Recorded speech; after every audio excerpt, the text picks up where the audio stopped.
Hey, what's up everyone? Paul from Grindhouse Funhouse, and in this video I'm going to review the Dutch dark comedy slash horror film The Columnist, which was one of my most anticipated movies from this year's lineup from the online edition of the Fantasia Film Festival, and let me just say it did not disappoint. It's about a writer named Femke Boot, played by Katja Herbers, who writes a column for a local newspaper and is also trying to write a book. She's constantly harassed by trolls and cyber bullies in her comment sections on her social media with the most vile comments imaginable. She even went on a talk show to speak about all this harassment she's going through and said, Comments, het is allemaal zo ontzettend naar. Waarom kunnen wij niet gewoon vriendelijk van mening verschillen? But that fell on deaf ears, and they keep harassing her until she takes matter in her own hands by tracking down her nastiest online bullies that went after her and swiftly dispatches them one by one. This is pretty much a wish fulfillment dark comedy slasher movie for all content creators out there who may have had trolls constantly shit on their work and, just being all around dipshits protected by their anonymity behind their computer screens, and thought, what if I track them down, give them the business by slash and dicing them? That's what The Columnist is, and I'm all there for it. We almost always see her on her cell, checking the latest comments on her Twitter feed about her latest column, and you can see her rage, slowly building.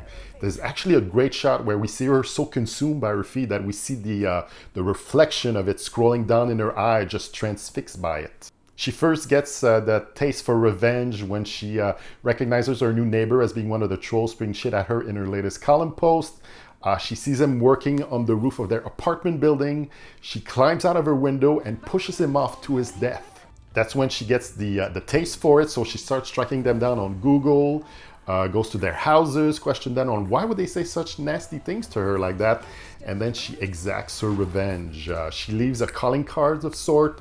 She chops off one finger of their scrolling cell hand, which I thought was a nice dark little touch. Funny thing is, the block she had trying to write her new book just suddenly disappears, and she's just cranking those pages out.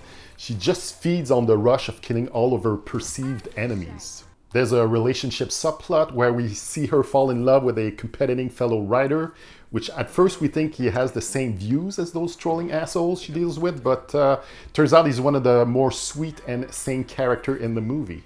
There's a parallel story of her daughter at school about the school principal and freedom of speech that I think is there just so that the daughter, towards the end of the movie, at a freedom of speech rally she organizes, can have her mom write a speech she was to deliver at the rally, but her daughter does it instead while she's out hunting down her next cyber troll.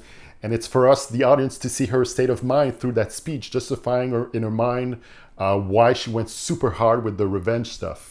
The way she goes about those kills, they seem to be a bit sloppy. I get the feeling she leaves a lot of DNA and fingerprints around, but the cops don't seem to be at the top of their game in this movie universe. It is quite bloody and gory, so if you want to see some satisfying kills, that is the movie for you. I like how Katja Herbers plays her, where 1 minute she's all nice and sweet, and on a dime she won't think twice about shotgunning someone in the back or strangling them with a scarf. It's definitely a star-making performance from Miss Herbers. It's the same feeling I had when I watched Samara Weaving at the world premiere of Ready or Not last year at Fantasia. This was the first time I've seen her in anything, and definitely going to keep my eyes open for her next movie. So would I recommend The Columnist? Damn skippy I would. It's slasher fun for the whole family. It's a perfect indictment of this era of social media we're living in.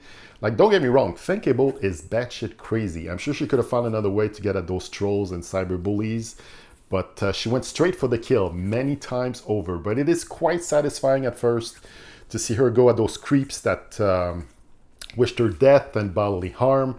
But towards the end, shit gets real, and we see how far she went into that revenge hole and how fucked up it all is. I'm giving it 8 Twitter birds out of 10. So that was my review for The Columnist. If you like this, please like, share, and subscribe. Check me out on Instagram at Grindhouse Funhouse, where I post on the daily. I'm on Reddit now at Grindhouse Funhouse, where I'll share news of the day, special events coming up, new Blu-ray announcements, all that good stuff, so go check that out. In the comment section below, let me know your thoughts on The Columnist. Loved it, hated it, lived vicariously through all her nasty troll slashings. Do share with the class. More Fantasia 2020 movie reviews in the works, so come back soon. Thank you for watching, and I'll say to you, ciao bye for now.